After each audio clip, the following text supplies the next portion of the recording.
All right, thank you. Thank you so much for joining me, everyone. My name is Shannon Holmes. I'm a medical physicist here at Standard Imaging. And it's my great pleasure today to be able to introduce you to our brand new Max Elite electrometer. We are recording the webinar. If you watch your email after this, you'll get a link to the recording. We do have past recordings on our website as well if you're interested in some of our other presentations or other products. They are available there. If you have questions during my presentation, feel free to enter them at any time in the Teams Q&A dialog box.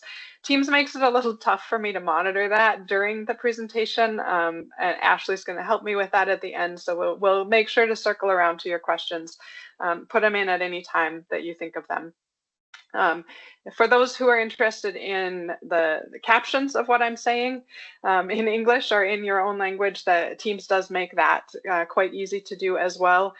Just please don't change what's listed as the spoken language, or you'll mess up everybody's captioning.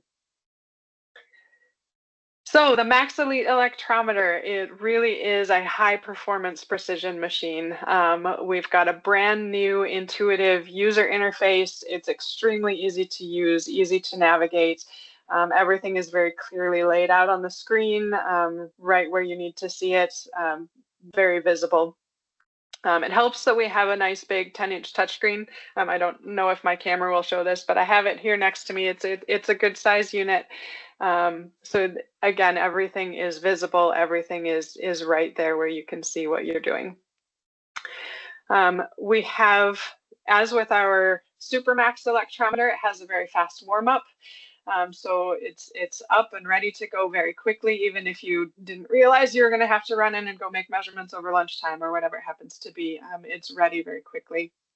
We've also implemented new fast zeroing and fast settling features. So the fast zeroing will get through the zero very quickly if you have a stable signal. It will still take a little bit longer if you've got a more noisy signal, that we're really trying to find the best zero for that noisy signal. But again, adaptable, following what you need, and ready to go just as quickly as we can make it ready to go. The fast settling feature means that it responds very quickly to changes in the input current, whether that's the beam turning on or turning off, or something else changing with your signal. The electrometer has a very long hand, or not very long, it's good size handle on it, that acts as a kickstand. So it can either be set flat on your counter, or tipped almost vertically all the way up to nearly vertical. So depending on whether you're standing and it's down below you, or you're sitting and it's up a little bit higher, you can see it, you can access it, and you can navigate through it. You can make your collections very easily that way. It also has Ethernet and Wi-Fi capabilities. So you can hook it up to your clinical network and have a remote interface that exactly mirrors what you would have on the screen. I'll show you that here in a minute, because that really is the easiest way to show you what this thing looks like in action. So it adapts to how you want to be able to use this, whether that is directly standalone on the device or remotely, and however you need it to be, so you can see it and operate it easily. We've also been able to implement a camera with a data matrix reader. At least in the US, the secondary calibration labs are making available a data matrix code that includes your chamber calibration information. So we can read that with our data matrix reader with this camera, so that we can automatically fill in your chamber library within the Max Elite to have your calibration information. So you don't have to type it in by hand and risk transposing digits or typing the wrong thing. The Max Elite is also factory configurable in 3 different formats. So you can get a 1-channel, a 2-channel, or a 4-channel Max Elite. The Max Elite 1 really is just a basic model. It does have limited features compared to the other 2. It does not allow you to operate it remotely. It does not have the camera. That's a cost-saving feature as well. And maximum bias is 450 volts for that one. It also doesn't have an option for the high resolution 1/10 of a femtoamp data. So you are limited to just 1 femtoamp resolution on the 1-channel electrometer. The Max Elite 2 and the Max Elite 4, so the 2 and the 4-channel versions of the Max Elite, are that advanced electrometer with all of the premier features that we've built into this Elite family. The 2-channel electrometer has independent bias and range settings for each of those 2 channels. The Max Elite 4 has channel 1 and 3 linked and channel 2 and 4 linked, so there is not quite as much flexibility individually for all of the channels, but there is quite a bit of flexibility to make that the ranges and the biases you need for multiple chamber measurements or detector measurements. Both the 2-channel and the 4-channel Max Elite have a maximum bias of 1,000 volts. So this is what you would need if you were using some of the larger spherical chambers or environmental chambers that need the high voltage in order to have a uniform electric field over those large chambers.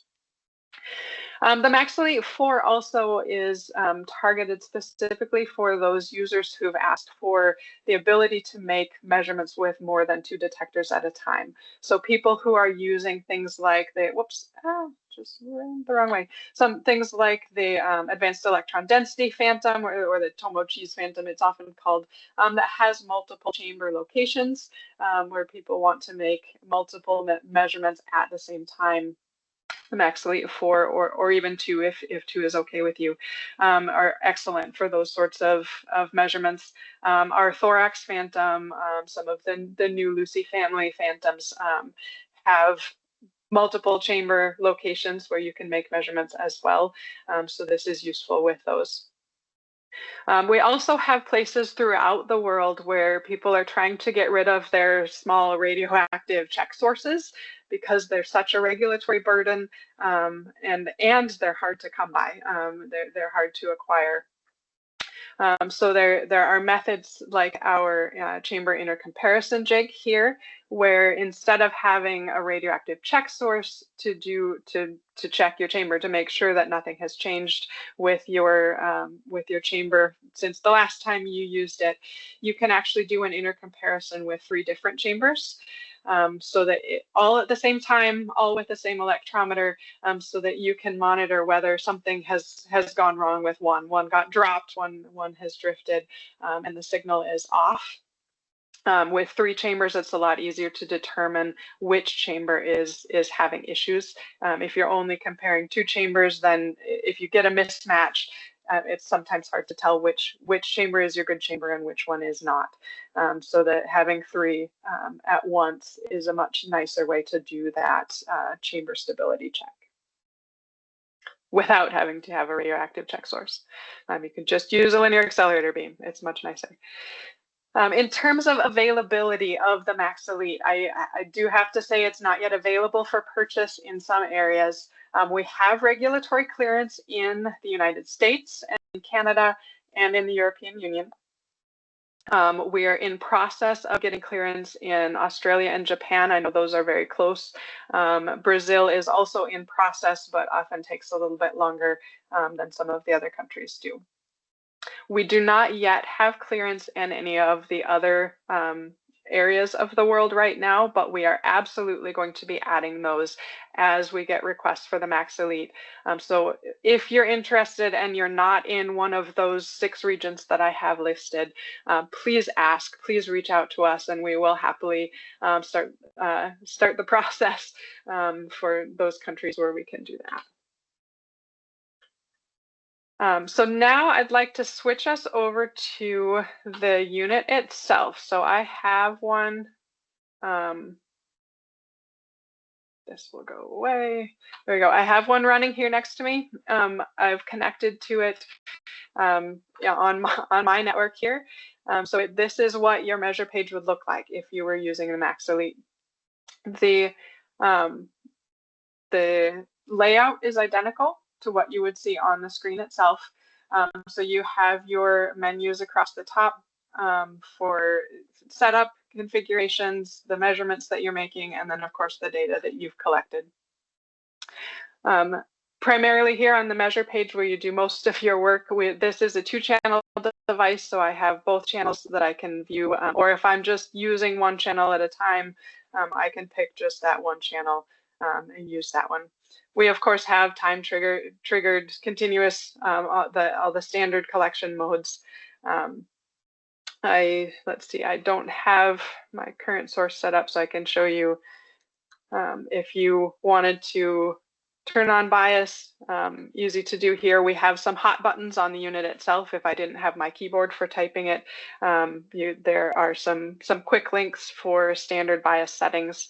And then you have this indicator at the top of the screen that bias is on. This is visible no matter which of the pages I'm on, so that if I happen to be digging through my data and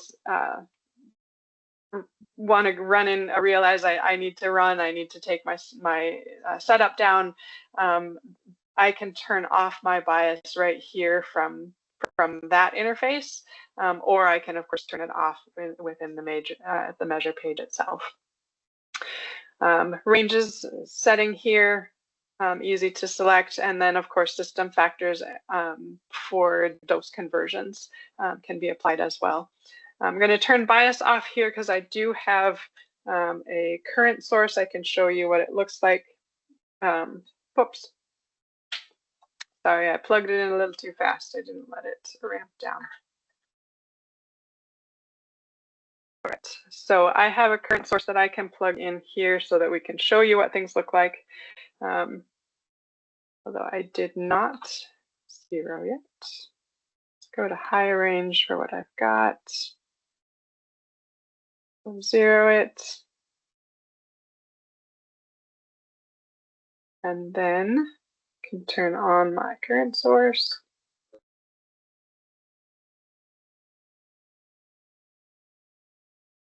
Just to give you an idea of how quickly this thing works. So then if I wanted to make measurements, I can start them here. It'll do repeated time collections if you want to set those up. Obviously triggered collections, it'll start and stop as the beam starts and stops, and it will do of course multiple of those as well.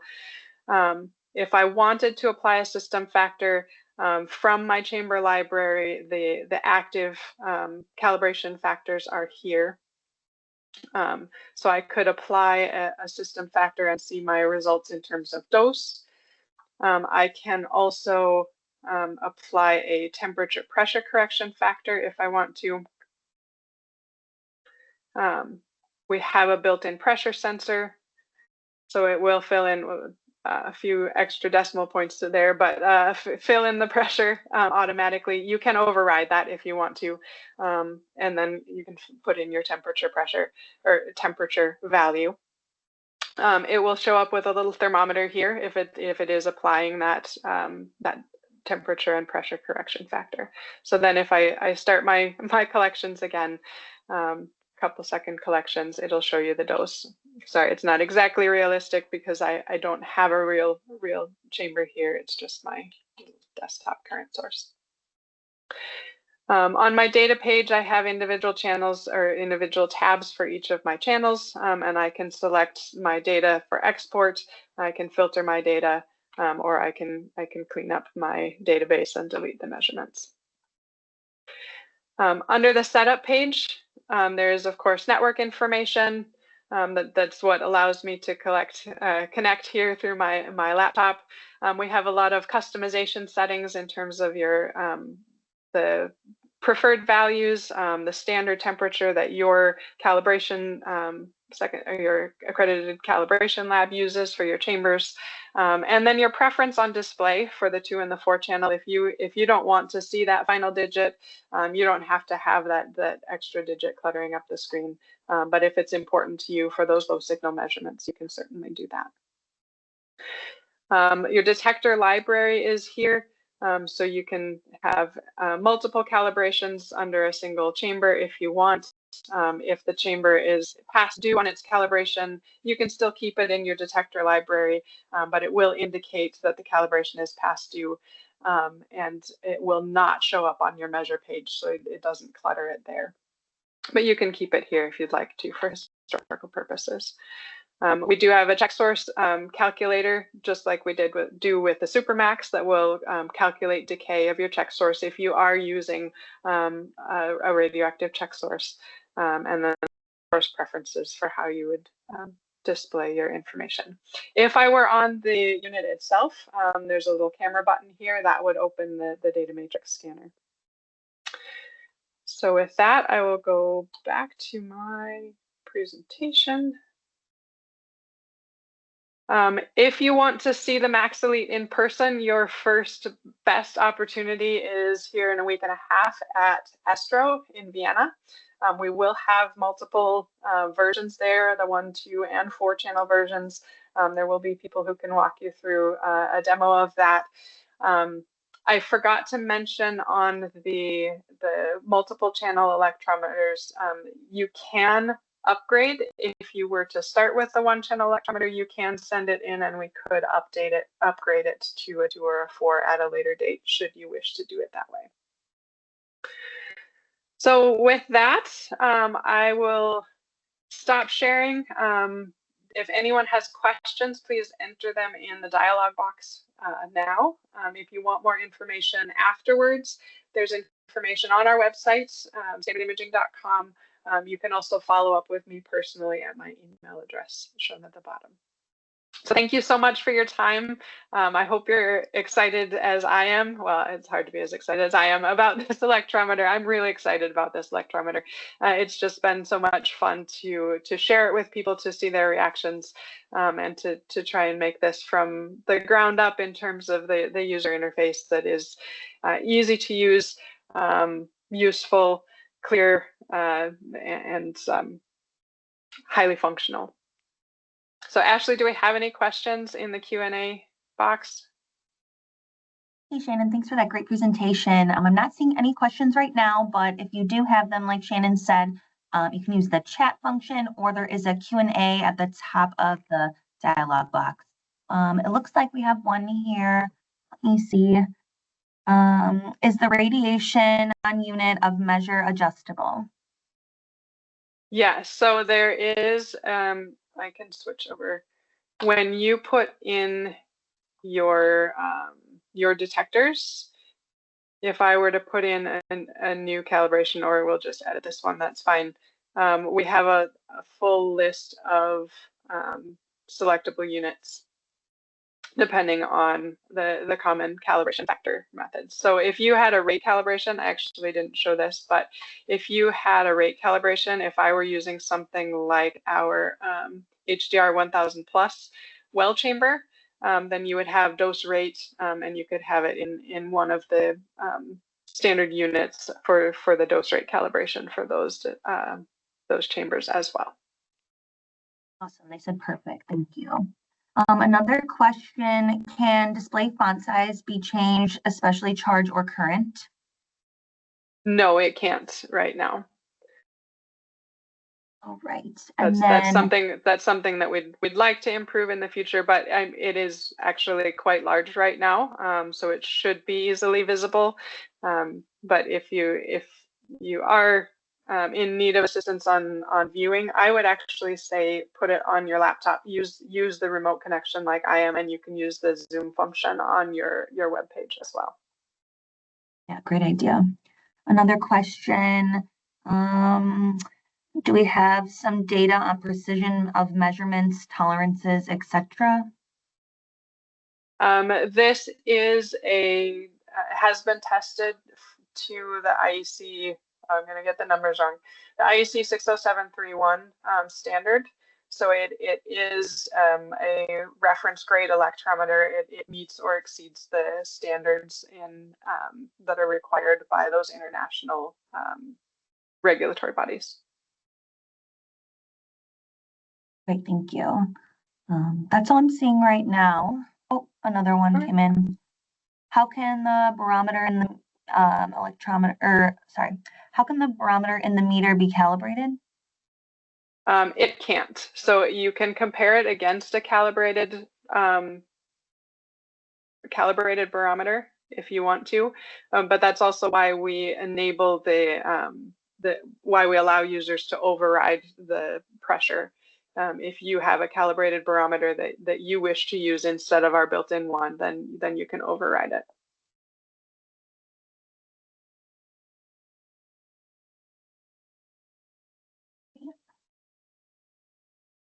That's all I'm seeing right now. So excellent. Well, if there are no other questions, then thank you everyone once again for joining us today, and we look forward to talking to you more about the Max Elite in the future.